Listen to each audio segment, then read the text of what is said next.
Welcome back to the Hardrock 2025, presented by Ultra and The Feed. We are on the Mountain Outpost YouTube channel. I'm Chris Warden. My name's Mael Backhausen. Lovely to be here.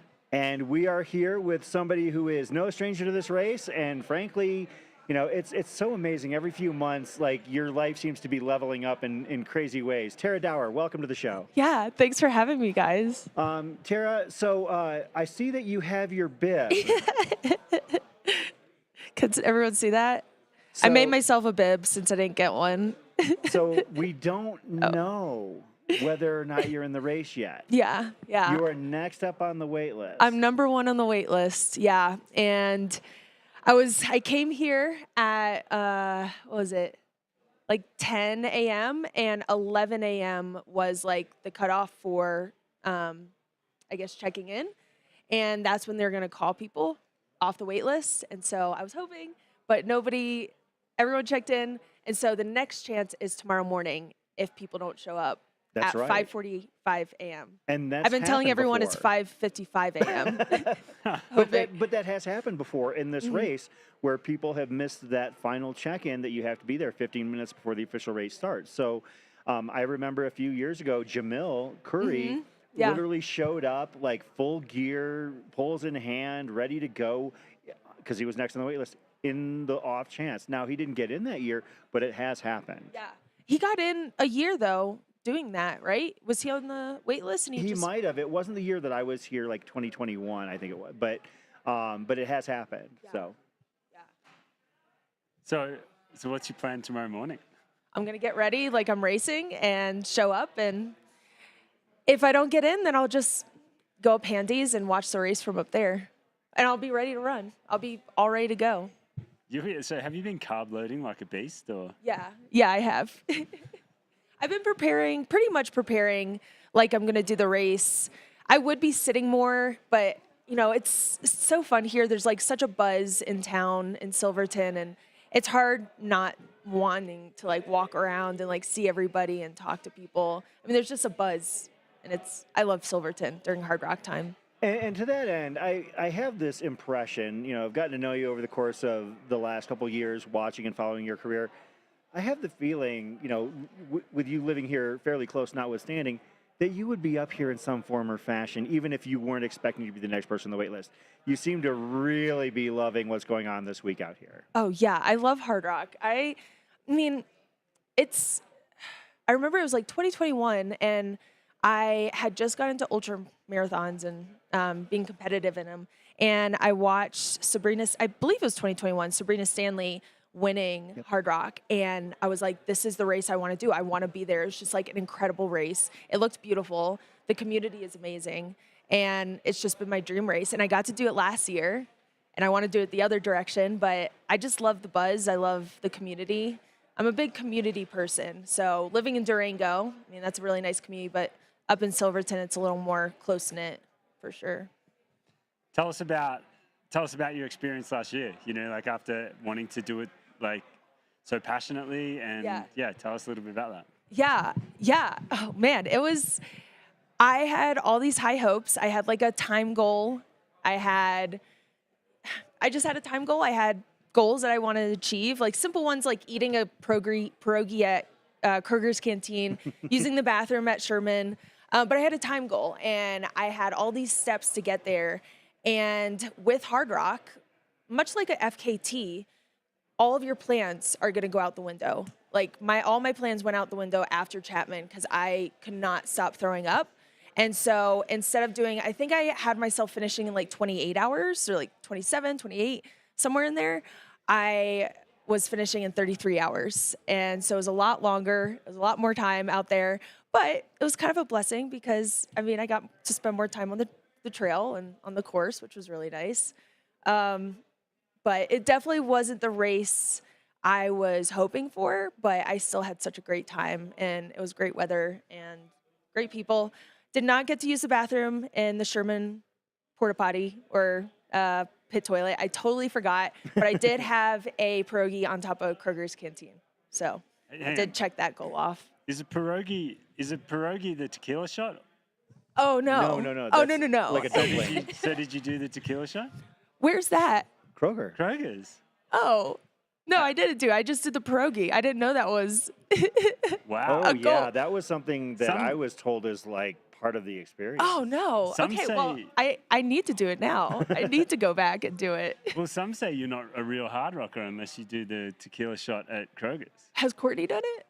Has Well, everyone done it? Somebody else asked that. Stephanie Case brought that up earlier today. So the year that Stephanie Case came second in 2022, Courtney beat her, but Stephanie did do the shot at Kroger's, and she was Oh. raising the question as to whether Courtney did. Interesting. Yeah. Do you complete Hardrock if you don't do the shot? Is it a Well, it's kind of- completion? I see it a little bit like this. Okay, so what you've done, you've pretty much done the fun run because you had like a pierogi, Yeah. which is very like, who brought in the fun police. Yeah. But there's tequila up there, which you probably should have done. Yeah. It would have made you a real hard rocker. It's kind of like I just did over 4th of July, I just did the All American Mile. So it's you eat a hot dog and you drink a beer every quarter mile. And so Oh, and then it's like a there's beer is it mile the with something American extra. Mile? I think the American Mile is just a beer. So I just did the American Mile for Kroger's Canteen instead of the American Mile, All American Mile. Yeah, but that's still getting it done, I think. And of course, since your run last year here, where you had a very solid 4th place finish despite everything not going the way you'd hoped, you've had some extreme ups. I mean, your your FKT on the Appalachian Trail, getting a golden ticket at Black Canyon, and also like maybe some things that didn't go your way, like the quote, like what they're now calling the flu game that you had at Western States. I mean, it's been a huge year for you, Yeah. and to like look back on where you were a year ago, what's it feel like to return to Silverton and think about how much your life has changed, and in ways, I mean, is it something that you could have even imagined? Yeah, no, it's changed a lot. Just thinking back to even the pre-race meeting last year, it's just like seeing all the familiar faces in the crowd this year. Not only do I know these people personally, but I've just been more involved with the community. So I might not know them, but I know a lot of faces in the crowd. But also just like you saw this interaction earlier, but a young boy came up to me and asked for my autograph, That was so which cool. doesn't happen very often. And, kids are, I know, as a former child, looking up to looking up to those role models, like Mia Hamm, for instance, was one of my sport role models, and being able to have an autograph from her would have meant the world to me. So it's kind of cool that I'm able to, give that to someone. And I think that kid's name was Charlie. So Charlie, if you're listening, hello. But yeah, it's just so cool. I mean, just after the Appalachian Trail, I mean, there's just been so many people that have come up to me and told me that they're inspired by the story. I just went to ice cream, and some people from Australia were asking for my autograph or asking for a photo. And I was like, I didn't even know it could extend over the borders. It's pretty incredible. Where is that country? I don't know. Do you know? No, I don't No. know. I hear it's Sounds like fake. a long way away. Sounds like whoop whoop to me. All right. Okay, so what about like with all that being known and stuff, like what are like the 2 pieces of advice you give a child or someone like that, like little Charlie? Like if you could grab him by the cheeks and squeeze his face through the whole Billy Madison thing and say, listen to me. What are the couple of things you would tell that kid Yeah. about going forward in life? I would honestly, because I dealt with a lot of self-doubt when I was a kid in sports. And I always thought I was an unimpressive athlete when it came to, I played soccer. And I wasn't super encouraged by coaches. And I had a couple coaches in high school that were great. But for the most part, I wasn't super encouraged by the coaches because I wasn't an impressive athlete. But I had these big lofty goals, and I just kept working at it. And then running came into my life, and I kept working there. And I had a talent for that. And honestly, I would just tell kids if you have a dream, just keep working at it. I mean, you know yourself better than your coaches do, and other people know you. Maybe not as good as your parents know you, but just keep working at something. If you have a dream, it's worth it to try and go for it and just work hard. Tara, you've been somebody who, like, when you're racing, I've seen it enough to know that you go all out and you put it all out there in the course. And sometimes you leave a little bit of yourself behind, whether it be maybe a little bit of skin on a rock or something like that. Um, with Hardrock being as technical as it is it something that you were able to do with minimal, I guess, bumps and bruises last year? Or was it something that was, for instance, we see at Black Canyon or Javelina? Yeah, I didn't fall once. That's amazing. I know. Isn't that incredible? I didn't fall once at Hardrock. Were you just more focused last year, or were I you think just maybe it was the pace I was going. Because Black Canyon, I fall super fast? so much. Javelina, I fall a lot because you're just going so fast. And when you fall in Arizona, I feel like it's very dangerous. There's so many things to like poke you. Yeah, so Hardrock, I guess it was the pace I was going. I just didn't have an opportunity to fall, or I was focused. Because I definitely didn't have a lot of energy. I was throwing up the entire race, so I was pretty depleted the entire time. I did, coming down from Little Giant last year, so I was descending, and so I had been behind in the race, and I'd been throwing up, and a bunch of women passed me, and then like I was getting to the point where I was passing people in the last 10 miles, like passing other women, and so I think I was 6th at the top of Little Giant, and I was sprinting down because I saw 5th and 4th and 5th, and I was like, I'm gonna catch them. So I was like running down so fast, and then I like trip, and like when you're tripping, you're like midair, and my pacer JP caught me in the air, and I was like literally about to just eat it. And the run down from Little Giant is just like rocks. It's just terrifying. Yeah, it's scary, and he caught me. And I was like, oh, thank God. That would have been really bad. But I did catch Emily and, what was her name? Yitka at the end there. And I got 4th. But it was like the last 10 miles. Almost fell, though. I was so close. I can see JP being a perfect pacer for you because I've watched him run as well. And he's this kind of person that seems to like to run with his hair on fire as well. Oh, yeah. So. Yeah, he looks like it, too. Yeah, he's a great pacer. That was the first time he paced me. And then after that, he came on for the Appalachian Trail, and he was a great pacer for the Appalachian Trail. And so it's funny, like you're in the sport of ultra running, right? And I think it can be really easy to like draw the conclusion that if you can do ultras pretty fast, you look at these long trails like the Appalachian Trail, and you're like, oh yeah, I can see myself, I could see myself doing really well there and whatnot. Like that must have been an incredible experience. And Mm-hmm. what did you take from that? Oh, yeah. I mean, I love the Appalachian Trail. People say that, they ask me, they're like, oh, that must have been like brutal the entire time. And it really wasn't. I had, there was like 50% suffering and there's 50% just pure enjoyment. I wouldn't be out there if I didn't enjoy it. So like for a majority of the time, I did have just the time of my life. I was out there with my friends. We're hiking big miles, which I'm really into. And just doing something for a really good cause for Girls on the Run and raising money for them. Taking something from it. People ask me like what lessons I've learned. I've learned like minuscule lessons about like, ultra running and, mindset stuff. But I would say it was just like a really good experience, and I was pretty stoked to be out there. I don't really think I've changed as a person. If anything, I'm just more confident in my abilities now. Because before that, it's like you never know if you can do that unless you do it. And when you do it, it's like, now what's possible? There's so many more possibilities. Like the long trail. Like I wouldn't have the confidence to go for the overall FKT on the long trail if I hadn't gone it on the Appalachian Trail. Yeah. With your recent Western States issues, obviously we mentioned that you didn't have the day you expected due to some health concerns. How has your recovery been from that? Are you feeling fully recovered from, was it like a lung issue or was it like some sort of congestion? I wish it was something cool. Cool. I don't mean that.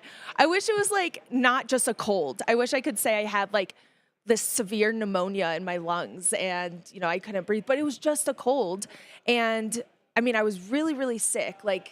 I feel like Robin talks about this, how I kind of like understate how sick I was. You know, I was coughing and I had this really gnarly sinus headache one day. I mean, I had so much mucus. I would do like the neti pot and just like yellow would just come rushing out of my nose every morning. And it was just a really, really bad cold and I felt terrible. And then I knew this would happen because when I'm in dry climates, these coughs last forever. When I've lived on the East Coast my entire life, but I just moved to Durango, and I've gotten sick a couple of times, and it's just these coughs stick around. And I just had the cough, and I felt terrible the morning of. I thought I was getting better, but I just felt way worse. And then I was coughing, and so as I'm coughing, I'm throwing up everything that I've eaten and all the liquid, and it was just a really, really rough day. And usually at the start of races, like I'm feeling pretty good and I feel good up until like mile 60, like most people. And just the entire race, it was just really, really rough. As far as recovery goes, I feel much better. I don't really have a cough anymore. I just, you know, I have all this pent up fitness and aggression right now. And I was really hoping to use it at Hardrock, but I guess I just have to wait till the long trail. It's like a caged animal. And I want to actually reinforce the fact of what you just said about underselling it, because, you know, yeah, we knew going in that you had, you know, some health concerns, but the videos that came out afterwards, and like you could see like how sick you were, like how is she even out there, and how did she get as far as she did? You know, don't take this the wrong way, but you looked like you were really rough out there. Yeah, I've met a couple people around town here in Silverton who saw me on the course. Like this guy I was running with for a while, Chris, and he was like, "Yeah, you were looking real Chris rough." Roberts? I think so. Because he's doing the double. Yes, Yeah. yes, Chris. And we were climbing up Devil's Thumb together, and he was like, "Yeah, you looked really rough, dude."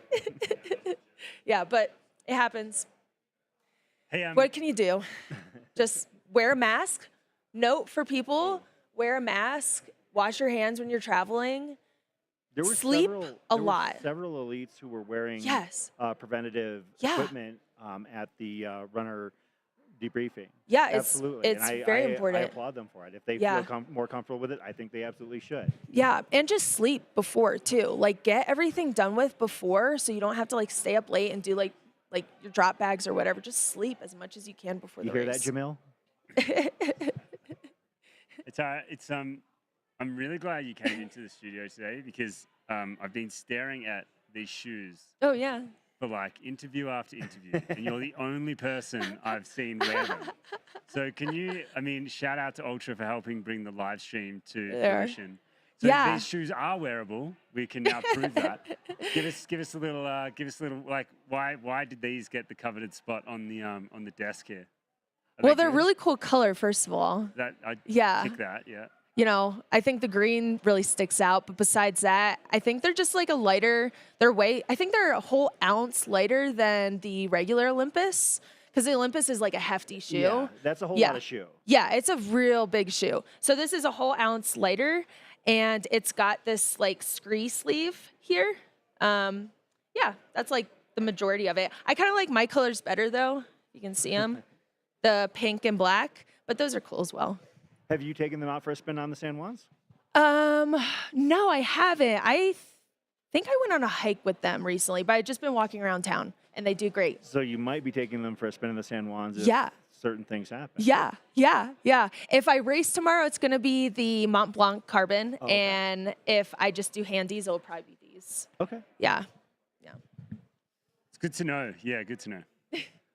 I guess, you know, if you happen to get in the race, we'll kind of loop things in. Obviously, you're not in the race yet, so if you're watching, because we've had a few people in the chat like, wait, Tara's racing? It's like, we don't know yet. So as we mentioned, you have bib number ?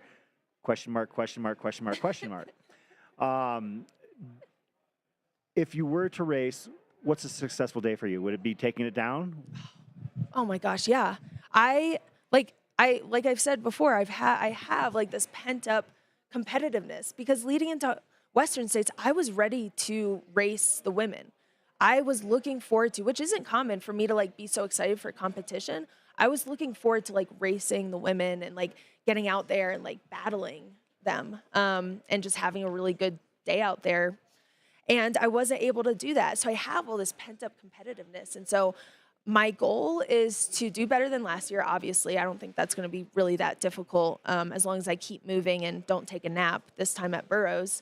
But I hope to get like within like 28, 29 hours, and I would love to win. I'm always out there to win. Do you think that this direction, with it being like running the hills and versus last year's direction, would serve you better, or do you think last year's direction would have been more to your strengths? I think this direction would definitely be more suited to my strengths. I can run pretty fast downhill either way. I think like hiking up this direction would be a lot easier for me. But either way, I'd be happy to do it either way. Next year, I'm open to doing next year too. And then if you don't get in, you've mentioned this long trail. Yeah. Can you just this is the first time I've even heard what that is. Give us a rundown on how you're going to unleash that. Oh, yeah. built Animal, caged animal. So tell us what that's all about. Yeah. So on Sunday, actually, I'm driving out to, I have 3 days to drive to Vermont. I have to get my van there because I have a flight. I told myself I booked a flight in Vermont so I'd get there sooner. Now I'm kind of like regretting that decision. So I have to get to Vermont by Wednesday night. But I'm going to get my van there, and I'm going to spend like a month out there just getting to know the long trail. And essentially what it is, it's 272 miles. It starts from either direction, but goes up and down Vermont, the long trail. So it shares, I forget how many miles, it shares miles with the Appalachian Trail. So the Appalachian Trail takes a right towards the Whites, and the Vermont, or the long trail, goes up through Vermont. And it's very technical, and it's very rough and rugged, and it's exactly what I want to be doing. I'm really looking forward to it, and I'm going for the overall FKT, and that is 3 days and 21 hours. And I don't know the minutes. No. So hopefully under that. Well, and beyond that, looking ahead, you've also got at least one more race on your calendar this year. And it looks like that's the Mammoth 200? Yeah. So I have Mammoth 200 a month after that. And then I've been playing with the idea since I want to go back to Western doing Javelina, but I don't know if that's too much. If my coach is listening, we're probably going to have to have a talk about that. Seems like a lot to do the long trail, a month later do Mammoth, and then a month later do Javelina, but we'll see. Breaking news, no. No, but yeah, I that is a lot. But if anybody who's shown that they can handle a long long stretch of long miles, it's the person with the FKT on the Appalachian Trail. Yeah. And have you got a tentative start date for the long trail? Yeah, August 15th. Okay, cool. Yeah. Is there a way that we're going to be able to follow that, or I'll have tracking. I'll post on my Instagram. Awesome. Yeah. Awesome. I'll be there. Anything else, Mael, or? No, mate. Yeah, just good luck tomorrow. See you down here at 5:45. Yeah, 5:44. 5:44. Yeah, I suppose. But yeah, thanks so much for joining us. Are you going to be able to sleep this tonight, or I mean, is it going to be? Are you going to be able to sleep soundly, or are you going to be like a little bit nervous? Oh, I'll probably be nervous. Probably be a little jittery, ready to go. Well, Tara, not that we would ever want for anything ill to befall anybody else, but for best sure. of luck to you, and hope that you're able to get in. Thank you guys. All right. Appreciate it. Tara Dower, folks, thank you very much for joining us. That, I believe, is the final one of our Hardrock 100 pre-race interviews. We'll be doing our pregame show in just a little bit here, so tune back in here on the Mountain Outpost YouTube channel, presented by Ultra and The Feed.